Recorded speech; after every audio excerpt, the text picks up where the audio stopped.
Hello everyone, this is Jafar tech Kannada ಸತ್ಯ ಮಾಹಿತಿಗಾಗಿ ಸ್ನೇಹಿತರೆ ನಮ್ಮ ಚಾನಲ್ಗೆ ಸ್ವಾಗತ. ಸ್ನೇಹಿತರೆ, ಇವತ್ತು ನಾವು ಟೆರಾಬಾಕ್ಸ್ ಆ್ಯಪ್ನಲ್ಲಿ ಯಾವ ರೀತಿ ನಾವು ಫೈಲ್ಸ್ಗಳನ್ನ ಸ್ಟೋರ್ ಮಾಡಿ ಇಟ್ಟಿರುವಂಥ ಫೈಲ್ಸ್ಗಳನ್ನ ಡಿಲೀಟ್ ಮಾಡೋದು ಅಂತ ಚರ್ಚೆ ಮಾಡೋಣ.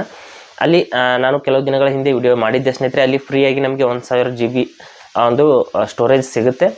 ನಾವು ಯಾವುದೇ ಫೈಲ್ಸ್ಗಳನ್ನ ಅಲ್ಲಿ ಸ್ಟೋರ್ ಮಾಡಿ ಇಟ್ಕೋಬಹುದು. ಫೋಟೋಸ್ ಇರ್ಬೋದು, ವಿಡಿಯೋಸ್ ಇರ್ಬೋದು, ಅಥವಾ ಇನ್ಯಾವುದೇ ಫೈಲ್ಸ್ಗಳನ್ನ ನಿಮ್ಮ ಒಂದು ಯಾವುದೇ ರೀತಿಯ PDF ಇರ್ಬೋದು, ಯಾವುದೇ ಆಡಿಯೋ ಫೈಲ್ಸ್ ಇರ್ಬೋದು, ಯಾವುದೇ ಫೈಲ್ಸ್ಗಳನ್ನ ಅಲ್ಲಿ ನೀವು ಸ್ಟೋರ್ ಮಾಡಿ ಇಟ್ಬಹುದು.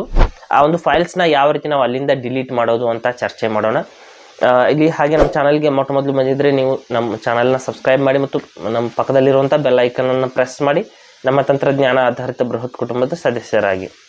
ಸ್ನೇಹಿತರೆ, ಇಲ್ಲಿ ಮೊದಲು ಟೆರಾಬಾಕ್ಸ್ ಆ್ಯಪ್ನ ಓಪನ್ ಮಾಡ್ತೀನಿ. ಮಾಡಿಬಿಟ್ಟು ಅಲ್ಲಿ ಬ್ರೌಸ್ ಮಾಡಿಬಿಟ್ಟು ನಮಗೆ ಬೇಕಾದಂಥ ಫೈಲ್ಸ್ಗಳನ್ನ ಇಟ್ಕೊಂಡು ಬೇಡವಾದಂಥ ಫೈಲ್ಸ್ಗಳನ್ನ ಅಲ್ಲಿಂದ ರಿಮೂವ್ ಮಾಡಬಹುದು.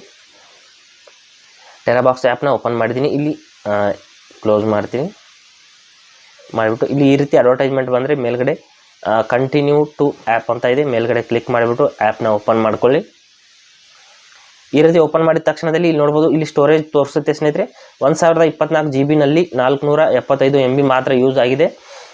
ಇಲ್ಲಿ ಫೋಟೋಸ್ಗಳಿದೆ ಸ್ನೇಹಿತರೆ. ಅಲ್ಲಿ ಹಾಗೆ ಪಕ್ಕದಲ್ಲಿ ವಿಡಿಯೋಸ್ಗಳು, ಇಷ್ಟು ವಿಡಿಯೋಸ್ಗಳು ಸ್ಟೋರ್ ಇದೆ. ನಂತರದಲ್ಲಿ ಇಲ್ಲಿ ಡಾಕ್ಯುಮೆಂಟು, ಮ್ಯೂಸಿಕ್ ಫೈಲ್ ಯಾವುದು ಕೂಡ ಇಲ್ಲ. ಇಲ್ಲಿ ಯಾವುದೇ ರೀತಿಯ ಫೈಲ್ಸ್ಗಳನ್ನ ನಾವು ಸ್ಟೋರ್ ಮಾಡಿ ಇಟ್ಕೋಬಹುದು. ಇಲ್ಲಿ ನಾವು ಯಾವುದಾದ್ರೂ ಫೈಲ್ಸ್ನ ಡಿಲೀಟ್ ಮಾಡಬೇಕು ಅಂದರೆ, ನಾನು ವಿಡಿಯೋನ ಡಿಲೀಟ್ ಮಾಡಬೇಕಂದ್ರೆ ವಿಡಿಯೋಸ್ ಮೇಲೆ ಕ್ಲಿಕ್ ಮಾಡ್ಕೋತೀನಿ. ಮಾಡಿದ ನಂತರದಲ್ಲಿ ನಾವು ಸ್ಟೋರ್ ಮಾಡಿರುವಂಥ ವಿಡಿಯೋಸ್ಗಳು ಇಲ್ಲಿ ನೋಡೋದಕ್ಕೆ ಸಿಗುತ್ತೆ. ನೋಡಿ, ಹಲವಾರು ವಿಡಿಯೋಸ್ಗಳನ್ನ ನಾನು ಸ್ಟೋರ್ ಮಾಡಿದ್ದೀನಿ. ಈ ವಿಡಿಯೋಸ್ಗಳನ್ನ ನಾವು ಡಿಲೀಟ್ ಮಾಡಬೇಕು ಅಂದರೆ ಮೇಲ್ಗಡೆ ಈ ವಿಡಿಯೋದ ಪಕ್ಕದಲ್ಲಿ ಒಂದು 3 ಡಾಟ್ಸ್ ಇರುತ್ತೆ, 3 ಚುಕ್ಕೆಗಳು ಸಣ್ಣದಾಗಿ ಇಲ್ಲಿ ನೋಡ್ಬೋದು. ಈ ವಿಡಿಯೋದಲ್ಲಿ ಈ ಕಡೆಗೆ ಇರುತ್ತೆ ಸ್ನೇಹಿತರೆ. ಪ್ರತಿಯೊಂದು ವಿಡಿಯೋಕ್ಕೂ ಕೂಡ ಬೇರೆ ಬೇರೆ 3 ಡಾಟ್ಸ್ ಇರುತ್ತೆ. ಆ 3 ಚುಕ್ಕೆಗಳ ಮೇಲೆ ನಾವು ಕ್ಲಿಕ್ ಮಾಡ್ಕೋಬೇಕು. ಇಲ್ಲಿ ನೋಡಿ, ಈ ವಿಡಿಯೋಕ್ಕೂ ಕೂಡ ಇದೆ. ಈ ರೀತಿ ಪ್ರತಿಯೊಂದು ವಿಡಿಯೋದಲ್ಲೂ ಕೂಡ ನೋಡೋದಕ್ಕೆ ಸಿಗುತ್ತೆ. ಹಾಗೆ ಫೋಟೋಸ್ ಇರ್ಬೋದು ಅಥವಾ ಇನ್ಯಾವುದೇ PDF ಫೈಲ್ ಇರ್ಬೋದು, ಅಲ್ಲೂ ಕೂಡ ಇರುತ್ತೆ. ಅದರ ಮೇಲೆ ನಾವು ಕ್ಲಿಕ್ ಮಾಡಿದ ನಂತರದಲ್ಲಿ ಇಲ್ಲಿ ಕೆಳಗಡೆ ನೋಡ್ಬೋದು ಡೌನ್ಲೋಡು ಸ್ಟೇರು ಆಪ್ಷನ್ ಇದೆ. ಇಲ್ಲಿ ಡಿಲೀಟ್ ಅಂತ ಒಂದು ಆಪ್ಷನ್ ಬರುತ್ತೆ ಸ್ನೇಹಿತರೆ. ಅದ್ರ ಮೇಲೆ ನಾವು ಕ್ಲಿಕ್ ಮಾಡ್ಕೋಬೇಕು. ನಂತರದಲ್ಲಿ ಇಲ್ಲಿ ಡಿಲೀಟ್ ಅಂತ ಕೆಳಗಡೆ ಆಪ್ಷನ್ ಇದೆ. ಅದರ ಮೇಲೆ ಮತ್ತೆ ಕ್ಲಿಕ್ ಮಾಡ್ಕೋಬೇಕು. ಮಾಡಿದ ತಕ್ಷಣದಲ್ಲಿ ನೋಡಬಹುದು ಡಿಲೀಟ್ ಆಗಿದೆ. ಈ ರೀತಿ ಮತ್ತೆ ಬೇರೆ ವಿಡಿಯೋಸ್ನು ಕೂಡ ನಿಮಗೆ ಬೇಡವಾದಂಥ ವಿಡಿಯೋಸ್ಗಳನ್ನ ಕೂಡ ನೀವು ಡಿಲೀಟ್ ಮಾಡ್ಕೋಬಹುದು. ಡಿಲೀಟ್ ಅಂತ ಕ್ಲಿಕ್ ಮಾಡ್ಕೊಳ್ಳಿ.